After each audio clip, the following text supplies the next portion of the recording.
भाभी, रात को मेरी कमर में दर्द हो रहा था तो मैं इसलिए नीचे सो गया था। कोई बात नहीं देवर जी, वो क्या है ना, ब्रेकफास्ट रेडी हो गया है, तो आ जाइए आप भी। जी भाभी। तुम भी आ जाओ।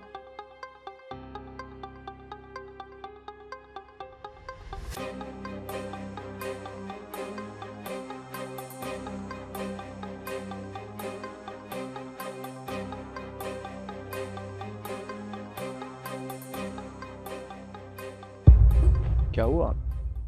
तुम कुछ परेशान लग रही हो। तुम्हें पता है आज क्या हुआ सुबह? जब मैं पूजा कर रही थी ना, तो मैं अगरबत्ती लेके देवर जी के कमरे में भी गई, और वहां मैंने क्या देखा, देवर जी नीचे सो रहे थे। मैं तो देख के हैरान हो गई कि ये सब क्या चल रहा है, बेड होते हुए वो नीचे जमीन पे सो रहे हैं। मुझे कुछ समझ नहीं आया, और ना ही मैंने उन्हें कुछ बोला, और वो अपने आप ही सफाई देने लग गई कि भाभी, मेरी कमर में दर्द होती है बेड पे सोने से, मुझे बेड पे नींद नहीं आती है। पर मुझे कुछ ठीक नहीं लग रहा। मतलब तरुण नीचे सो रहा था, तो फिर रिद्धि कहाँ थी?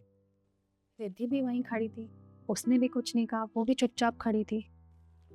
मुझे ऐसा लगता है इन दोनों के बीच में कुछ ठीक नहीं है।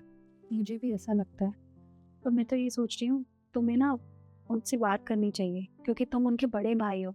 क्या पता उनके बीच में कुछ मिसअंडरस्टैंडिंग हो, वो तुमसे शेयर कर ले। चलो ठीक है, कल मैं बात करके देखता हूँ। ठीक। ओ, खाना लगा दो मेरे लिए, ठीक है?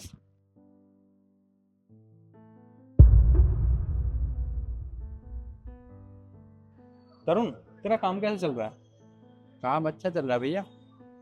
और देख, तेरी नई नई शादी हुई है, सब सही है ना तुम दोनों के बीच में? हाँ, सब सही है। तरुण, मैं तेरा बड़ा भाई हूँ, पर मुझसे कुछ भी छुपाने की कोई जरूरत नहीं है। आज तेरी भाभी ने मुझे बताया कि तू नीचे सो रहा था। सब ठीक है ना? कहाँ ठीक है भैया, वो मेरे साथ कंफर्टेबल नहीं है। कंफर्टेबल नहीं है? पर क्यों? ये बात तो आप उसी से पूछो ना। चल ठीक है, घर चल के बात करते हैं। तुम दोनों की अभी अभी नई नई शादी हुई है, और ये जो सब चल रहा है ना, ये बिल्कुल भी सही नहीं है। अब जो सिचुएशन है, उसको सही करने के सिर्फ दो ही रास्ते।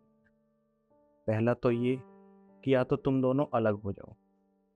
अगर तुम दोनों अलग होते हो तो तुम दोनों के ऊपर एक दाग रहेगा कि तुम्हारी पहली शादी नहीं चल पाई, तुम्हारा डिवोर्स हो गया। अगर तुम दोनों अपनी लाइफ में आगे भी बढ़ते हो, तब भी ये चीज़ तुम्हें हमेशा खाएगी कि तुम्हारी पहली शादी टूटी है, तुम पहला रिश्ता नहीं निभा पाए।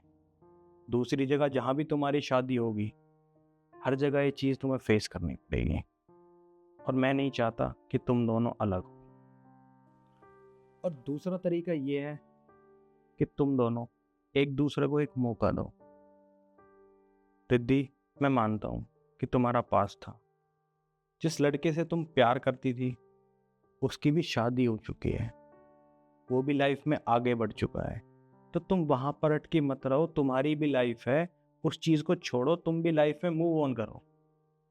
तरुण बहुत अच्छा लड़का है, ये मेरा भाई है, और मैं इसको बचपन से जानता हूँ। ये सच में बहुत अच्छा है, बहुत केयरिंग है। तुम एक बार मेरी बात का भरोसा करो, एक दूसरे को एक मौका दो।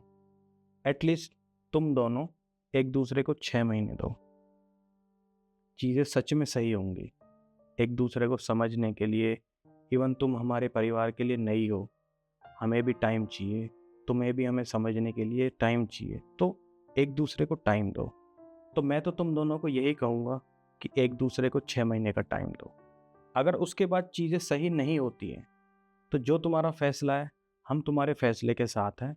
और अगर तुम यहाँ से जाना चाहती हो, मूव ऑन करना चाहती हो, डिवोर्स लेना चाहती हो, तो मैं तुम्हें बिल्कुल नहीं रोकूंगा। पर मेरे कहने पर एक बार एक दूसरे को मौका दो। यदि मैंने तुम्हें इस घर की बहू नहीं, अपनी छोटी बहन मानना है, तो एक बार मेरी बात को समझो, जैसा मैं कह रहा हूँ वैसा करो, चीज़ें सब सही होंगी।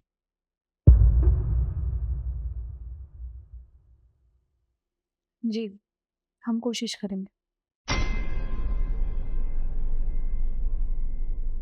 सुनिए, आप इधर ही आ जाइए। कोई प्रॉब्लम तो नहीं है अगर मैं यहाँ पर सोऊंगा तो? नहीं, कोई प्रॉब्लम नहीं है। फिर ठीक है।